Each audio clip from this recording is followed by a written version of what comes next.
ketika mengajar di kelas, guru tersebut harus diawasi oleh guru senior lainnya. Sekarang harus master. Enggak gini loh, saya ini native Indonesian, kenapa harus dites oleh Australia? Kan seperti itu kan? Belajar di Australia, dia jual mobil Kijangnya di Indonesia, dia bisa beli mobil Fortuner di Australia.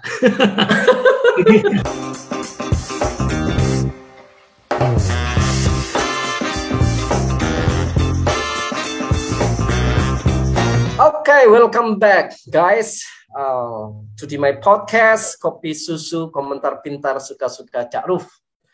Pada siang hari ini saya kedatangan tamu spesial, teman cukup lama tidak ketemu, teman program Australia Indonesia Youth Exchange Program tahun 93, yaitu Mas Wan Putra. Nah, itu nama kerennya. Lebih jauh siapa Mas Wan Putra sekarang, kalau nggak salah cukup lama dia tinggal di Melbourne ya. Mungkin kenapa saya tertarik untuk interview untuk podcast, karena bagaimana sih dia kok sampai terdampar di Melbourne, dan bagaimana rasanya living in Melbourne, what he do, I don't know exactly. Maybe Mr. Wan Putra is going to tell you of his experience. Oke, Wan, coba you cerita soal latar belakang pendidikan dan mengapa lu sampai terdampar di Melbourne. Latar pendidikannya cukup baik. Ya baik, oke. Latar pendidikan saya selesai master, ada Master of Teaching, sebenarnya evaluation dari University of Melbourne. Juga saya punya Master of Business yang saya selesaikan di La Trobe University. Itu melalui Australia Award itu ya, yang MBA-nya itu. Betul, saya mendapatkannya dari dulu tuh namanya Australian Award Scholarship. Tapi sekarang namanya menjadi ADS. Saya berkesempatan untuk menyelesaikan Master of Business itu di La Trobe University. Kemudian saya menyelesaikan tahun 2005, tahun 2005 dan 2015 itu yang namanya Postgraduate Diploma in Education untuk menjadi guru, ya, untuk menjadi pengajar. Kemudian Master of Evaluation keduanya dari University of Melbourne di kota Melbourne.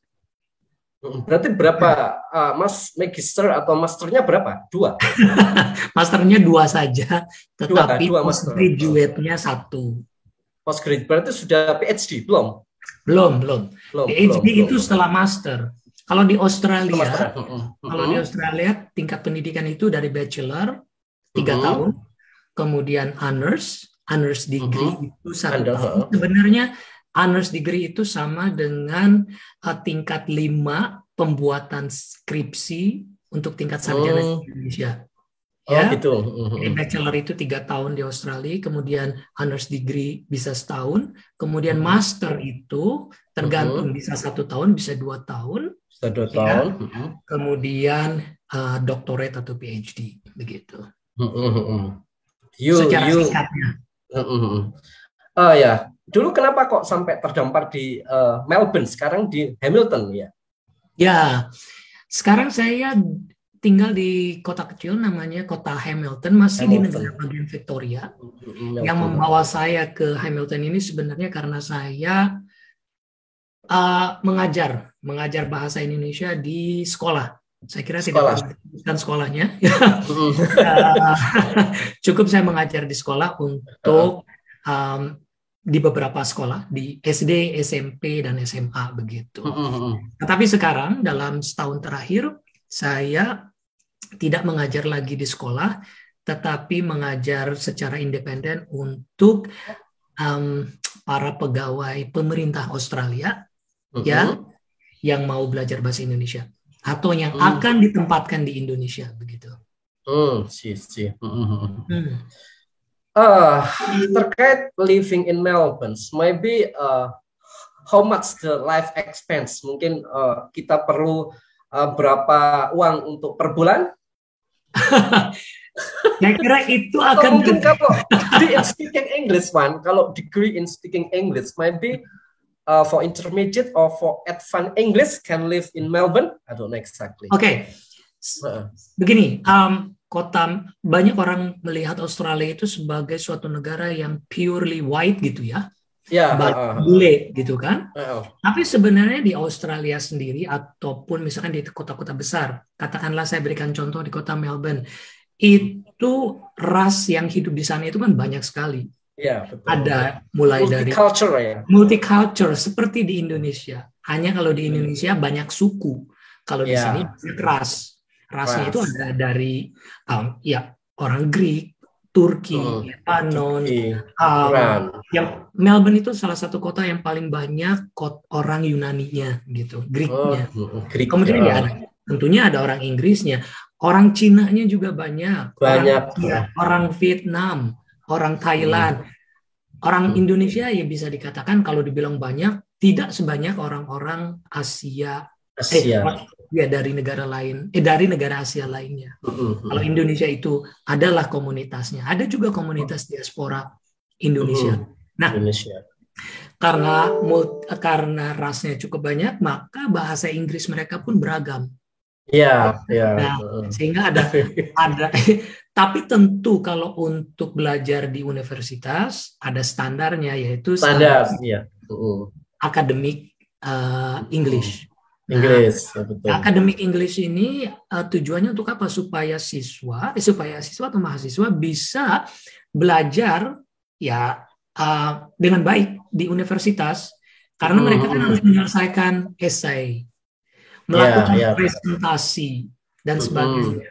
Sehingga baik melalui program beasiswa maupun biaya sendiri, untuk belajar di Universitas di Australia ini IELTS-nya harus minimal 6, begitu kan? Minimal 6. Minimal deh, 6 itu sudah limit.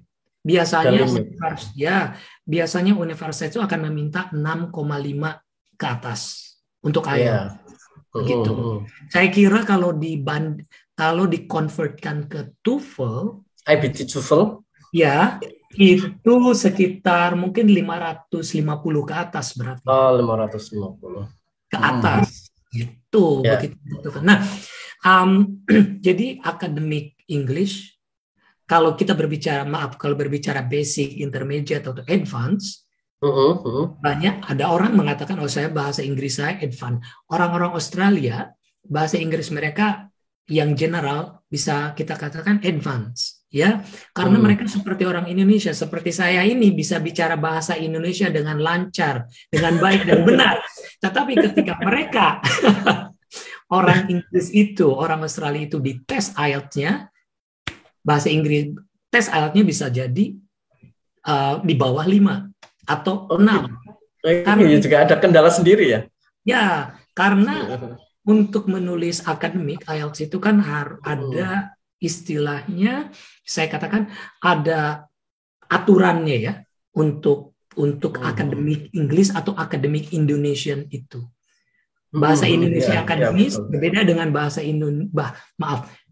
Indonesia yang akademis berbeda dengan bahasa Indonesia jalanan. Bahasa Inggris jalanan yang biasa diucapkan oleh orang-orang Inggris, orang-orang Australia secara sehari-hari akan berbeda dengan bahasa akademi, penulisan, essay dan sebagainya, begitu. Jadi pengalaman saya misalnya, ketika saya mau ambil ketika program master itu, tentu karena program beasiswa saya mendapatkan pelajaran bahasa Inggris di Jakarta sebelumnya. Tapi kemudian di sini universitas mengetes lagi karena IELTS saya 6,5. Saya mengikuti.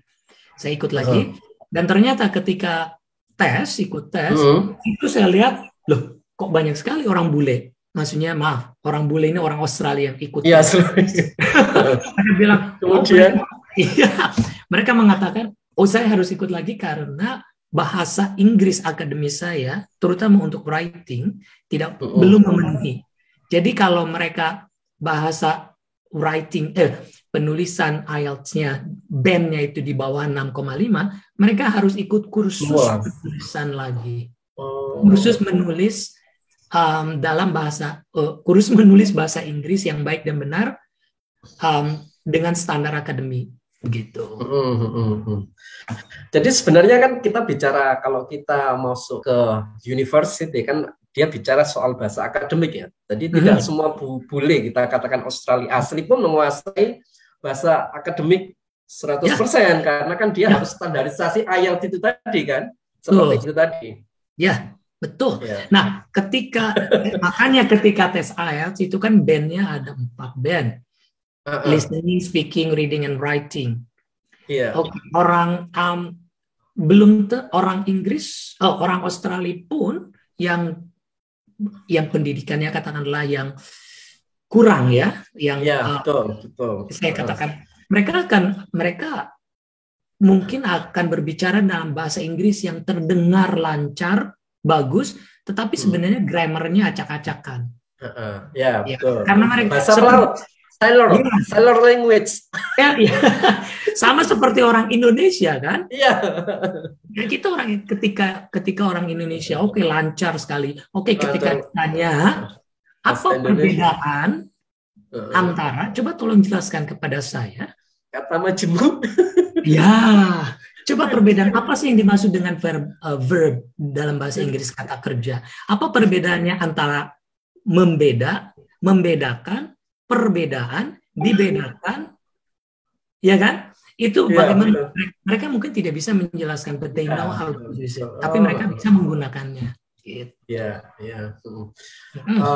Mereka fluent in conversations, daily conversation, bahasa-bahasa pasar kan ya. Tapi ketika masuk bahasa akademik, standarisasinya juga sama. Mereka juga ya distandarisasi seperti kita kan, seperti itu. Nah, bukan kebanyakan, artinya ada banyak kasus di mana orang-orang Asia yang belajar bahasa Inggris di universitas, bahasa menulisnya bagus, ya. Mereka grammarnya bagus sekali dengan menggunakan kalimat aktif, kalimat pasif yang bagus secara akademis. Tetapi ketika mereka diminta untuk menjelaskan secara langsung, mereka agak kurang, ya, karena mereka terbiasa menulis. Kenapa? Karena pendidikan kita di Indonesia lah contohnya. Untuk pendidikan belajar bahasa Inggris di sekolah kebanyakan menggunakan sistem yang pasif. Murid hanya tahu grammar. Mereka diajar grammarnya, tata bahasanya sampai hafal bahwa bahasa Inggris itu ada 12 jenis tensesnya. 12 kan? Iya, betul. Kita hafal, orang Indonesia hafal. Tetapi coba tanya 12 tenses itu kepada orang Australia. Mereka nggak tahu.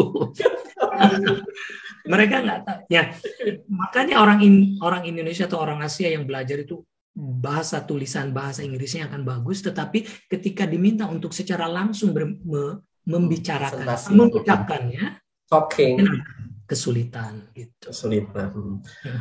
Living expense-nya berapa di situ? Biaya hidupnya berapa? Kembali ke pertanyaan itu tadi, saya kira itu akan tergantung dari gaya hidup ya.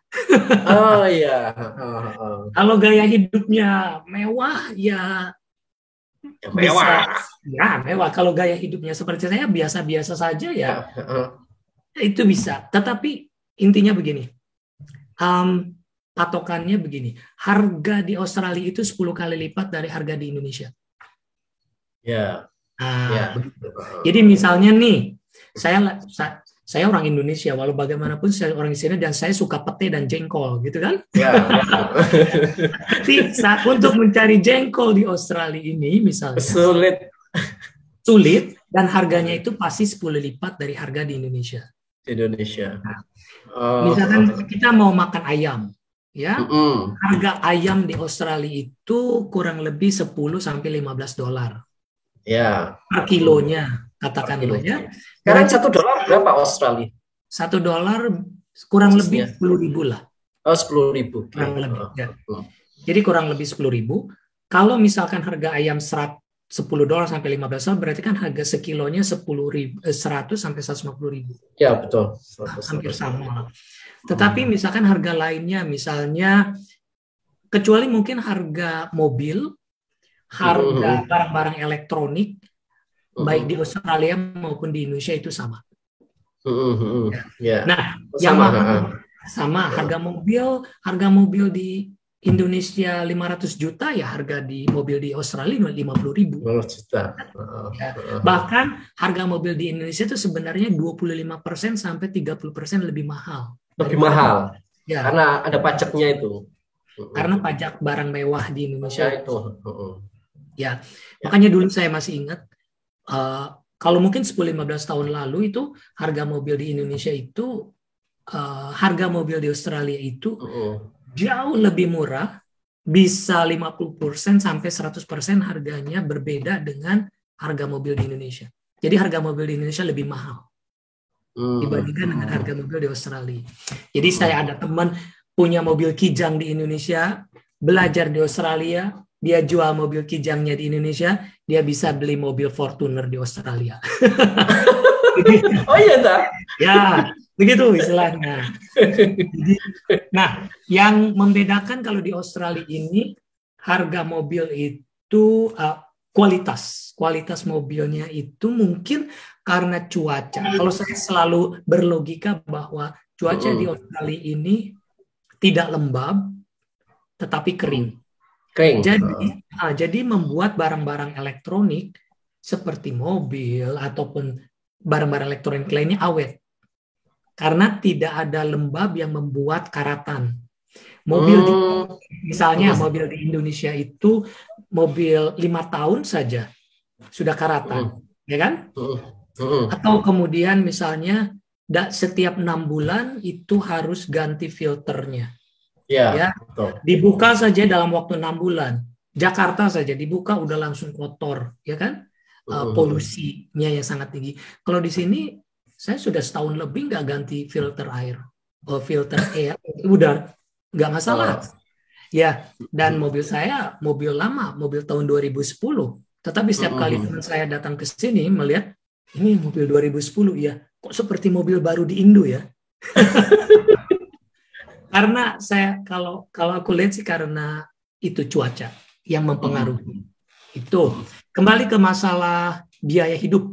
Nah, yang mahal itu adalah biaya sekarang ini adalah biaya akomodasi. Akomodasi. Kalau misalnya mau belajar universitas di universitas di Melbourne, maaf bukan di Melbourne tetapi di kota-kota lain standar ya. Itu kira-kira untuk menyewa kamar, satu unit, satu kamar, itu bisa harus memiliki $1.000. $1.000 ya. Hanya untuk akomodasi. Berarti sekitar 10 juta untuk akomodasi saja. Untuk 1 bulan itu? Sebulan. 1 bulan ya. Untuk 1 bulan. Include makan ya? Tidak. Itu tidak. Baru sewa. Itu udah yang cukup bagus di kota. Tidak. Ya. Belum termasuk makan itu ya tergantung paling $5 atau $7 gitu kah? Nggak mungkin. Sudah tidak ada. Sekarang kalau sudah tidak ada. Makan di restoran yang paling murah lah. Burger. Restoran Indo lah. Restoran Indonesia itu harus sekitar $10. Oh, $10. Wow. Makanya kebanyakan di sini orang masak sendiri. Kalau saya masak sendiri. Iya. Ya karena kalau masak sendiri bisa masak banyak, simpan di kulkas, ya kan? Kemudian artinya biaya makan cukup mahal, tetapi juga tergantung bagaimana orang mengelola biaya tersebut. Jadi mungkin pertanyaannya adalah kalau mau belajar kalau mau kuliah di Australia itu, kira-kira berapa sih biayanya begitu kan? Yang harus dipertimbangkan pertama adalah tuition fee-nya dan living cost-nya. Tuition fee-nya itu biaya kuliahnya itu tergantung dari jurusannya. Kalau jurusan ilmu sosial katakanlah 15.000 sampai 20.000 per tahun. Ya kan? Tetapi kalau misalkan mau ambil MBA itu tergantung universitasnya. Universitas of Melbourne sekarang sudah di atas 80.000. 80.000? Ya, untuk saya kira untuk seluruh program ya, untuk 2 tahun program. Jadi kembali tergantung jurusannya apa yang diambil. Ya, bisa 20 ribuan dolar per tahun. Ya. Itu per tahun 20. Kalau misalkan programnya master ataupun bachelor 2 tahun, berarti kan harus siap 40.000 dolar. Iya, iya. 400-an itu ya? 400 sampai 500 juta lah untuk tuition fee saja. Nah, kemudian plus juga ditambah dengan biaya asuransi. Kalau asuransi itu mungkin kecil ya, harus diperjalanan. Nah, sekarang berbicara tentang living cost. Living cost itu kita harus berbicara tentang biaya akomodasi, biaya transportasi, biaya makan. Gitu. Nah, mungkin ya sekarang saja, saya kurang pasti, mohon maaf kalau salah. Kalau tidak salah, katakanlah sekarang sudah di atas 1.500 dolar untuk beasiswa. Saya kira bahkan sudah mencapai 2.000 dolar sekarang untuk apa namanya, untuk beasiswa di Australia. Saya kurang pasti. Yang pasti di atas 1.500. Memenuhi biaya akomodasi, biaya makan dan minum itu udah pasti harus di atas 15 juta atau 1.500 dolar. Gitu. Wow. Nah, kemudian bagaimana? Apakah kita bisa bekerja? Ya. Mahasiswa international student, mahasiswa internasional bisa bekerja maksimum 20 jam. 20 jam per minggu, ya. Peraturan kemarin karena ada lockdown karena COVID, kemudian banyak mahasiswa internasional yang tidak bisa datang ke Australia. Atau ada banyak mahasiswa internasional yang terjebak di Australia, tidak bisa keluar. Jadi pemerintah membuat peraturan mereka boleh kerja sampai 40 jam per minggu. Gitu. Untuk memenuhi kebutuhan pekerja di Australia. Gitu. Berapa gaji per jamnya kalau di Australia? Kembali juga tergantung kepada jenis pekerjaannya. Tapi ada gaji minimum. UMR lah, ada upah minimum rakyatnya lah. Ada upah minimumnya itu kalau nggak salah itu 25 dolar kalau nggak salah. 25 per hour ya? Per jam. Per jam. Tetapi kembali di mana-mana, bukan hanya di Australia, yang namanya pengusaha-pengusaha yang sedikit bandel pasti akan membayar di bawah itu. Di bawah 20 dolar cash misalnya. Saya mohon maaf kalau saya salah 25 dolar atau 20 dolar per jamnya, tetapi saya yakin itu di atas 20 dolar minimumnya. Nah, yang nakal-nakal, perusahaan-perusahaan yang nakal biasanya restoran tertentu, saya tidak mau menyebutkan dari ras mana. Itu mereka saya bayar misalnya 15 dolar per jam. Tapi cash. Jadi baik si pemberi kerja maupun si pegawai tidak perlu melaporkan pajak. Karena sama-sama dibayar cash. Tapi kalau misalnya guru saja. Guru di Australia itu minimal gajinya itu 65. Saya kira kalau lulus itu graduate itu sudah 64.000. 64.000 per tahun. Per tahun ya. Jadi sekitar 650 juta per tahun. Itu untuk graduate, lulusan master. Lulusan master. Jadi kalau di Australia, kalau lulusan Master of Teaching itu udah dijamin bisa kerja. Karena banyak sekali di Australia ini sekolah-sekolah yang membutuhkan guru. Bukan hanya di kota. Kalau di kota mungkin bersaing dengan itu. Tetapi di luar kota, di kota-kota kecil ya, itu mereka kekurangan guru, kekurangan nurse, kekurangan dokter, dan kekurangan chef. Chef restoran. Misalkan di tempat tinggal saya ini, di kota Hamilton ini, ada beberapa kafe yang tidak bisa buka restoran karena tidak bisa mendapatkan chef. Barber untuk potong rambut juga. Potong rambut. Ya, banyak dibutuhkan. Jadi guru di sini hampir setiap tahun itu mereka mencari guru, sekolah-sekolah di sini, baik sekolah pemerintah maupun sekolah swasta. Itu kalau kita potong rambut nih, apakah short course atau ada masternya? Graduate di Australia, betul. Di Australia ada namanya vocational studies.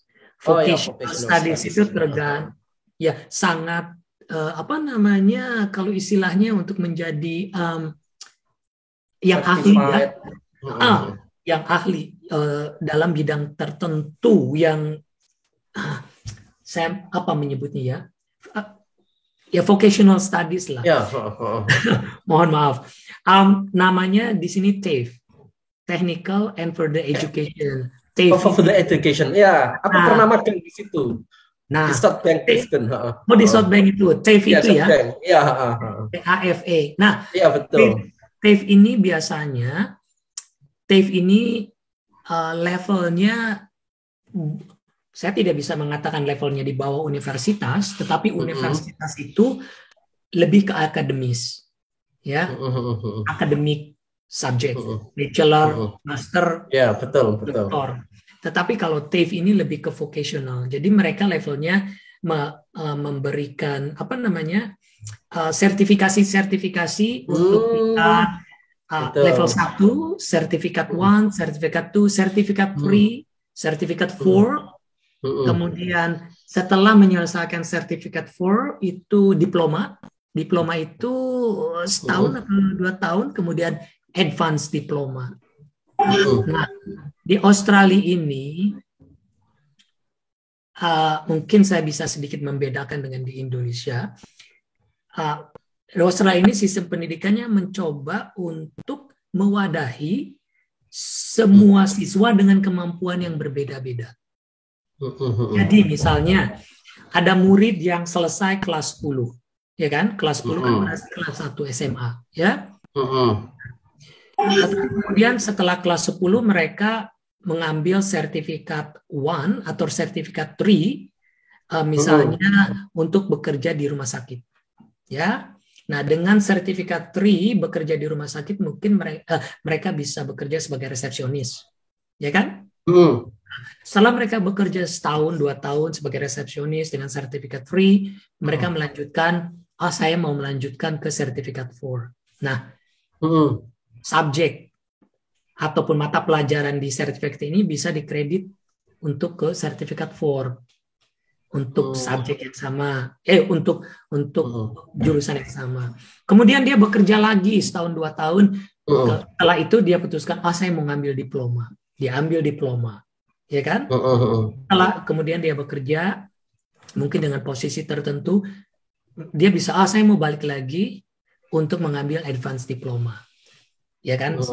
Advance diploma berarti mata pelajaran sebelum itu bisa dikredit. Kemudian dia mengatakan, saya mau ambil bachelor. Nah, itu yang advance diploma subjeknya itu bisa dikredit.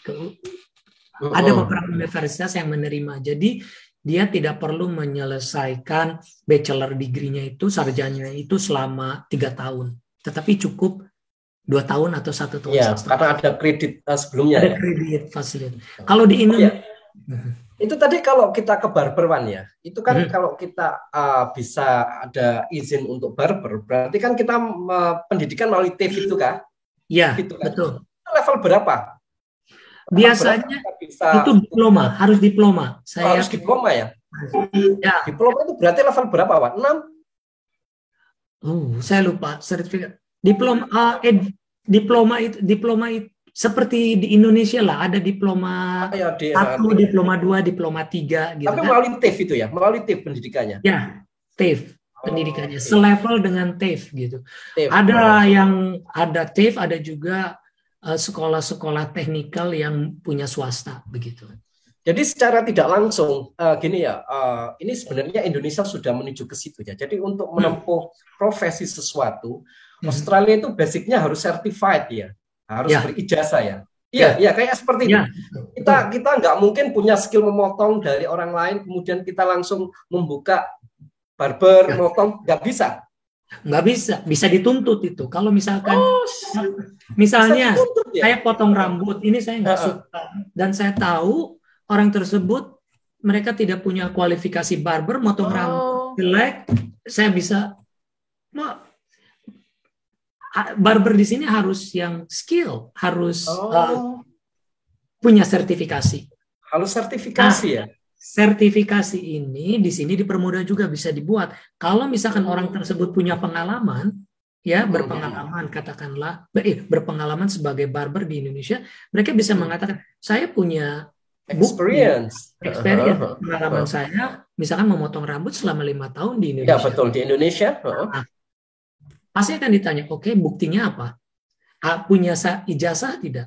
Oh tidak, tapi kamu bekerja di perusahaan. Ya, bisa minta perusahaan itu untuk mengeluarkan surat rekomendasi bahwa di perusahaan ini dengan oke, bukan hanya itu saja, dicek lagi pekerjaannya apa saja selama menjadi barber di misalkan di salon di Jakarta itu misalnya. Oh, saya melakukan ini. Oke, untuk mendapat sertifikasinya, oke, kalau begitu tolong contohkan kepada saya sebagai assessor. Kalau nggak salah, Ma'ruf, aku panggilnya Pak atau Mas ya. Ma'ruf doang kali ya. Ma'ruf. Oke. Ma'ruf ini kan sudah assessor ya kalau nggak salah ya. BN mau assessor, sudah master. Nah, nah, di Australia ini pertama untuk menjadi assessor atau untuk menjadi master itu bisa mendapatkan yang namanya Certificate 4 in Training and Assessment. Levelnya Certificate 4, level dasar. Ya, Certificate 4. Jadi untuk mendapatkan Certificate 4 itu minimal 6 bulan sampai setahun. Tergantung kemampuan orang tersebut juga ya. Kalau misalnya saya karena kesibukan 1 subjek per bulan selesai. Ya, berarti bisa 12 subjek, berarti setahun selesai gitu kan. Nah, Certificate for in Training Assessment ini adalah sertifikat di mana orang bisa mengajar di TAFE atau bisa mengakses orang untuk bukan dijajah, untuk diberikan sertifikasi keahlian.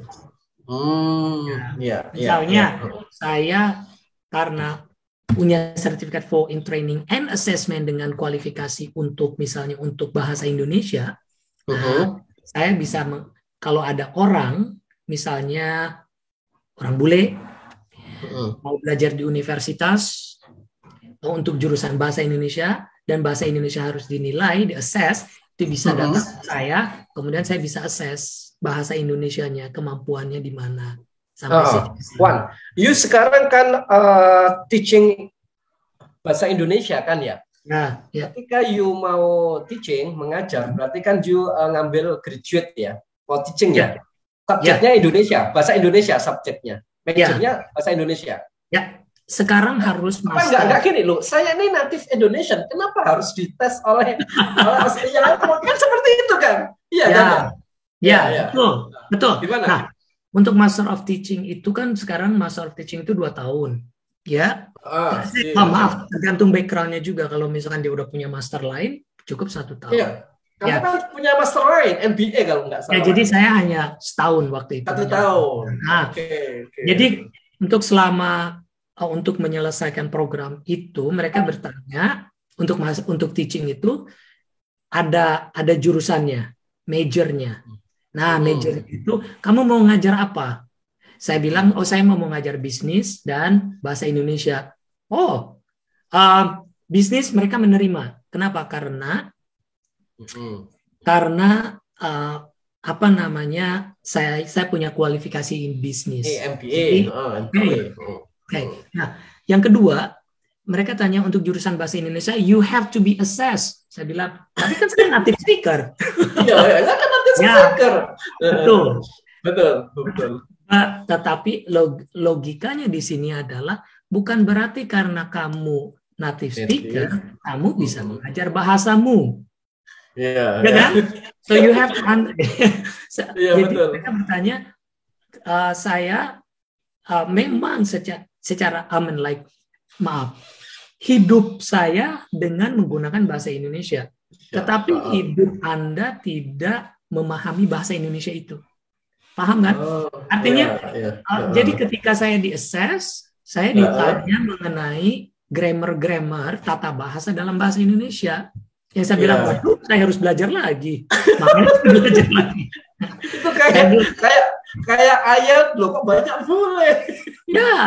Jadi saya harus belajar. Saya belajar lagi apa yang dimaksud dengan kata ganti, kata kerja, kata sambung, kata majemuk, kata baku dan tidak baku. Dan bahkan ada kalimat aktif dan kalimat pasif. Perbedaannya apa perbedaan kalimat aktif dalam bahasa Indonesia dan kalimat aktif dalam bahasa Inggris, dan kalimat pasif bahasa Inggris, kalimat pasif bahasa Indonesia. Jadi intinya adalah bagaimana saya bisa mengajarkan bahasa Indonesia itu dengan menggunakan bahasa Inggris.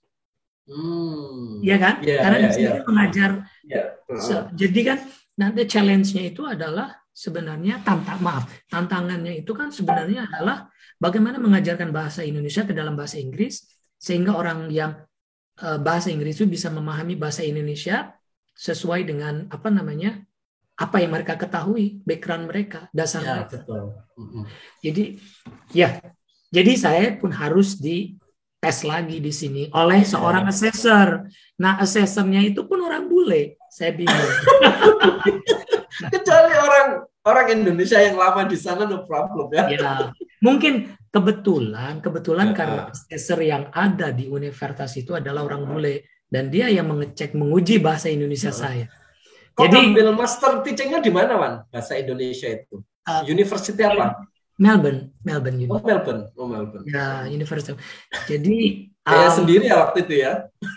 Ya, karena yang pertama beasiswa, yang kedua biaya sendiri, tetapi ada sebagian dapat beasiswa dari pemerintah Australia.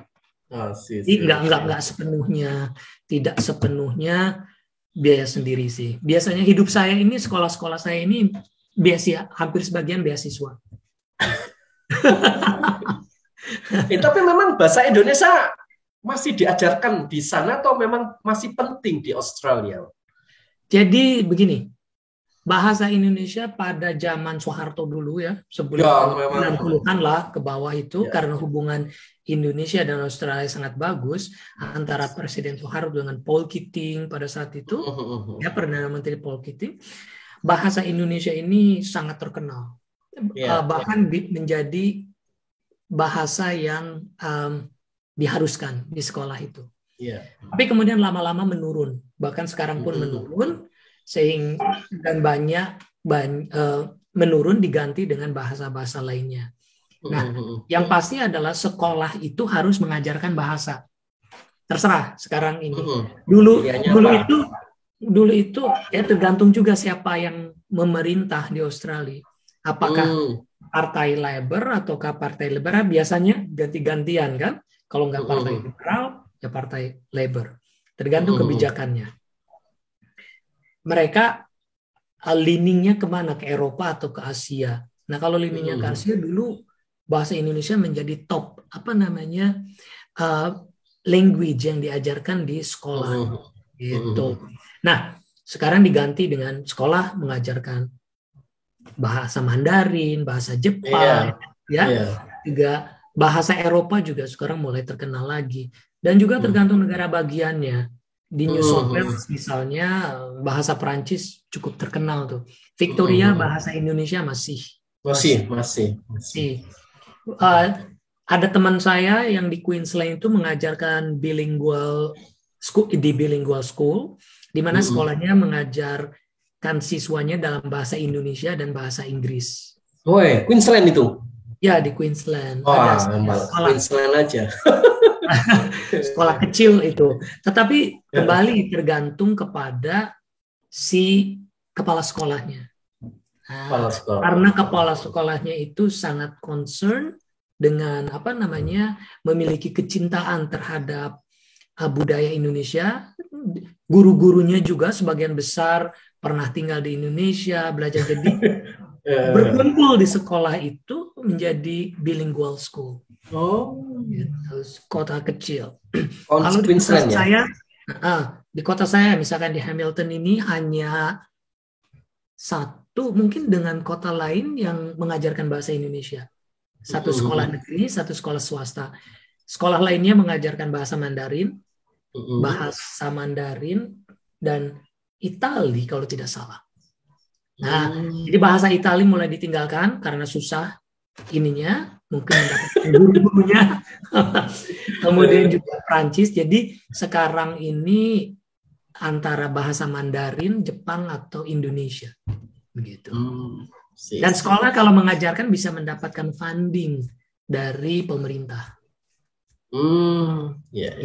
Wan, you berapa tahun sudah di Australia, Melbourne? On and off itu mungkin sekitar 8 tahunan ya. On and off itu.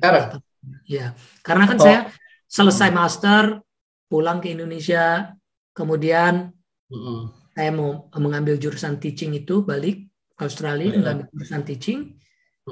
Akhirnya ya kelamaan. Dapat PR, tapi kemudian balik ke Indonesia, bekerja di dunia international development untuk program pembangunan Aceh itu, tsunami Aceh. Ya, sama itu ya Mas itu ya. Apa yang Aceh itu? Azwar. Azwar.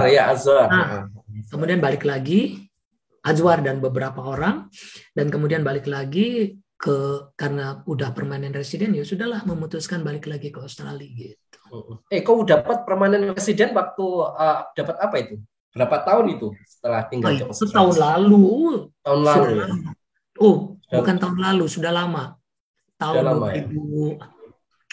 2002, 2003.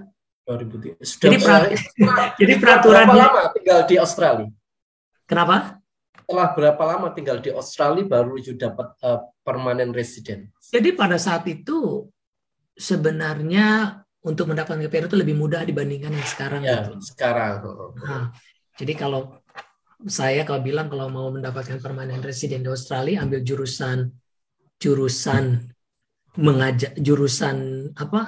sekolahnya itu yang memenuhi syarat untuk mendapatkan poin tinggi ya, untuk sebagai permanen. Contohnya gini, teaching, mengajar untuk Master of Teaching itu, setelah lulus Master of Teaching secara otomatis akan mendapatkan kualifikasi dari teaching board di Australia itu profesional. Jadi ada 3 tingkat di sini untuk menjadi guru. Permission to teach, profesional, dan full registration. Permission to teach ini kalau nggak punya kualifikasi mengajar, tetapi sekolah memerlukan guru itu. Jadi kita dengan menggunakan permission to teach, banyak native speaker Indonesia ataupun native speaker bahasa-bahasa yang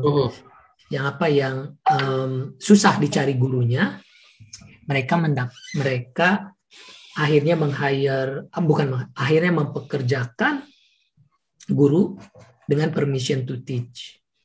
Jadi izin untuk belajar. Tetapi tanpa harus master teaching dulu.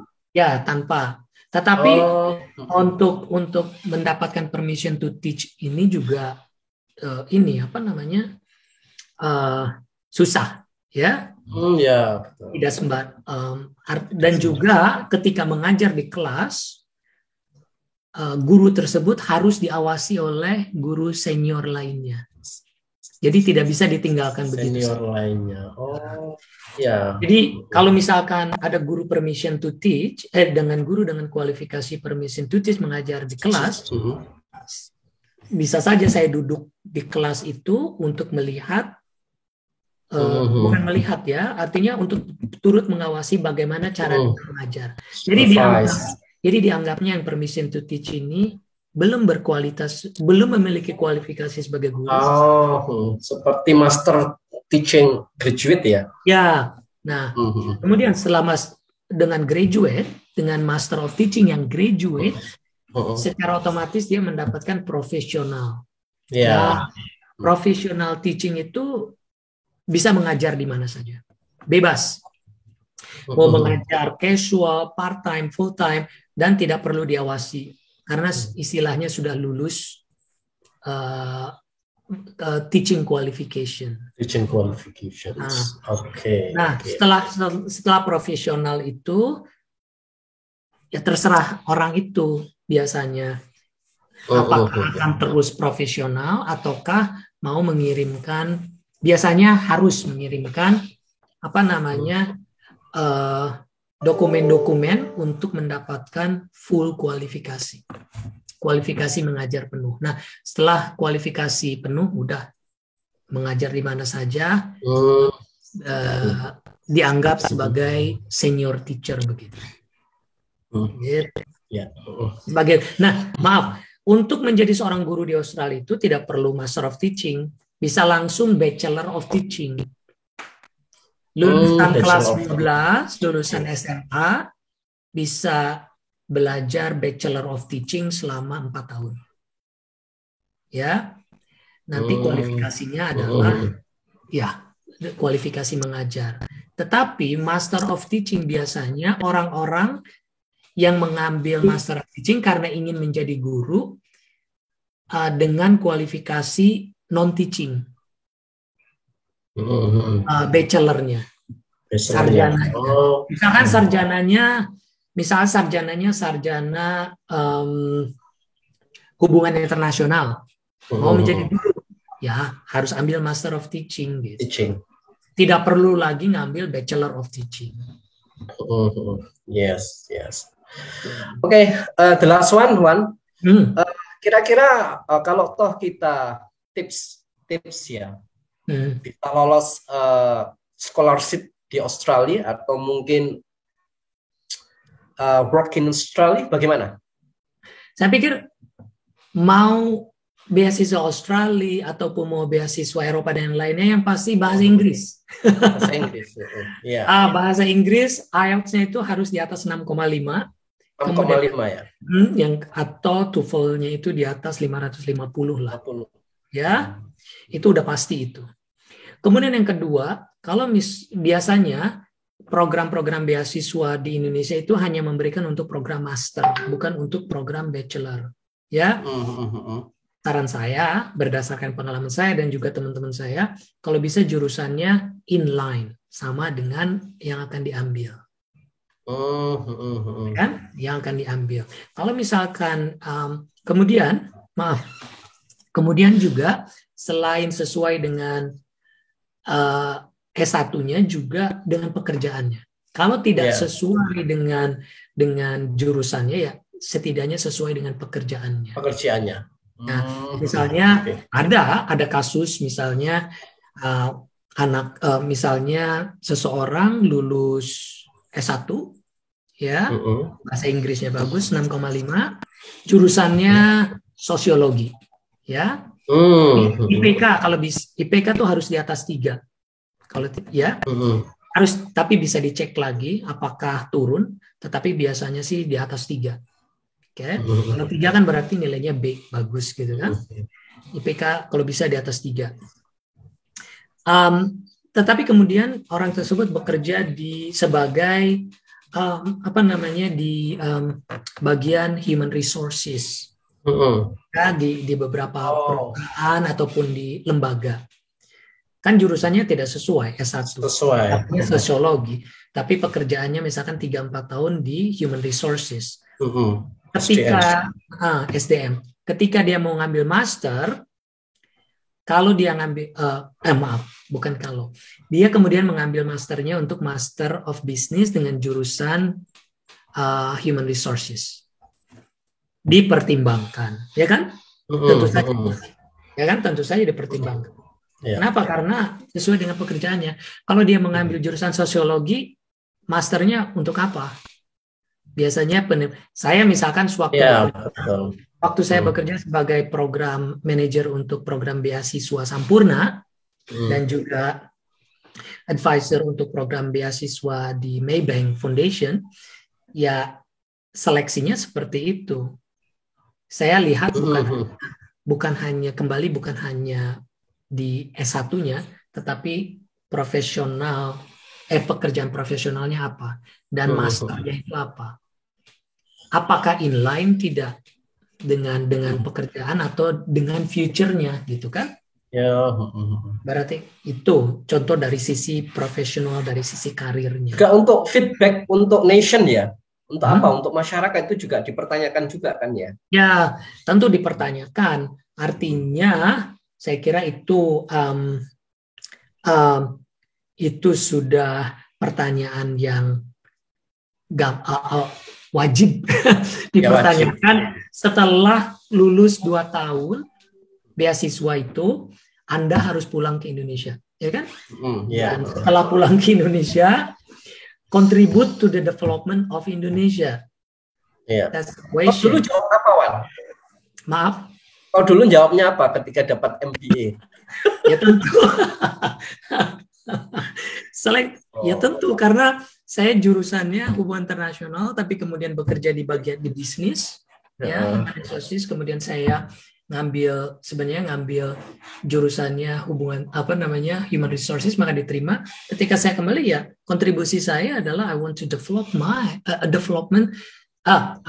to contribute to the development of human resources area in Indonesia. Bekerja di bla bla bla. We can make a story. It needs a special fasilitasi ya. Mungkin kalau saya nggak keberatan kalau misalnya kita melakukan pertemuan lagi ya, gitu kan? Siapa tahu ada yang tertarik untuk melamar beasiswa, tips and tricks sih. Beasiswa gitu. Ada karena ini ada hubungan antara pertanyaan on paper dan pertanyaan in the interview. Tapi intinya kalau IELTS sudah lolos, paper sudah lolos, kemudian dipanggil untuk interview, the question is, how can I pass that scholarship? How can I pass that interview? Yang jadi pertanyaan adalah ketika persyaratan itu kan dia minta prediction IELTS atau IELTS murni. Berarti kan kita ngambil IELTS. IELTS berarti kan kita keluar biaya. Atau bagaimana? Kita kasih prediction IELTS atau bagaimana, Wan? Untuk persyaratan itu sendiri. Aku kira gini, ini kan untuk mendapatkan beasiswa ini kan saya selalu bilang, it's not everything gratis. You have, saya selalu mengatakan, untuk mendapatkan beasiswa itu, untuk menunjukkan bahwa you are serious, untuk mendapatkan beasiswa itu, usaha yang dilakukan juga kan harus serius. Misalnya, taking IELTS, TOEFL test, ya kan? Kalau bisa TOEFL testnya itu dari lembaga yang internasional. IELTS, kalau misalkan mungkin kalau di Bali kan ada IELTS Foundation itu. Ya betul. Jakarta ada. Kalau nggak salah di Medan dan di Aceh sekarang ada. Kalau tidak ada, ya pakai lembaga yang prediksi. Gitu. Tetapi banyak yang coba-coba tidak perlu menggunakan tes IELTS dan sebagainya, yang penting. Ya terkadang seperti itu kan. Karena itu kan double. Ketika kita sudah tes taking IELTS, nanti kan dites lagi oleh lembaga beasiswanya juga kan. Aplikasinya sekarang gini, intinya gini. Ketika saya sebagai seorang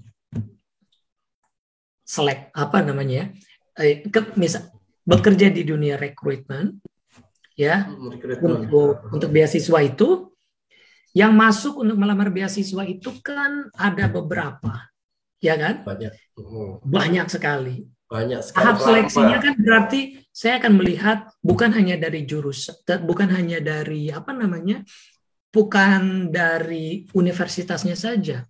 Katakanlah yang masuk dari universitas berbeda, jurusan yang berbeda, dengan ingin mengambilkan master yang sama. Saya harus mencari what is indikator yang mengindikasikan bahwa orang ini tidak coba-coba. Orang ini serius. Ya kan? Qualified. Orang yang coba-coba hanya mengirimkan aplikasi dengan ini ya untung-untungan istilahnya, tapi orang yang serius dengan aplikasi resume yang bagus, kemudian juga mengirimkan hasil tes IELTS-nya yang menunjukkan bahwa ini loh, bukan hanya bagus, tetapi menunjukkan bahwa oke, IELTS saya ini 5,5 atau misalnya 6. Itu kan menjadikan indikasi buat saya, oh kalau 6, walaupun kemudian para penerima beasiswa akan memberikan lagi tambahan bahasa, tambahan kursus bahasa, ya kan? Kalau diterima, gitu kan? Nah, yang penting kan pada saat paperwork ini kan hanya untuk bagaimana, tahap seleksi beasiswa ini, yang paperwork ini untuk menentukan supaya kita terpilih di interview. So, pada saat kita terpilih di interview, kita harus menunjukkan bahwa administrasinya harus bagus. Aplikasi kita ini bagus, serius, dan memang tepat untuk bahwa kita ini bahwa kita ini ada orang yang tepat untuk masuk lolos untuk di interview. Nah, pada saat interview nanti berbeda lagi prosesnya. Kita harus mempresentasikan diri, menjawab pertanyaan-pertanyaan dengan tepat.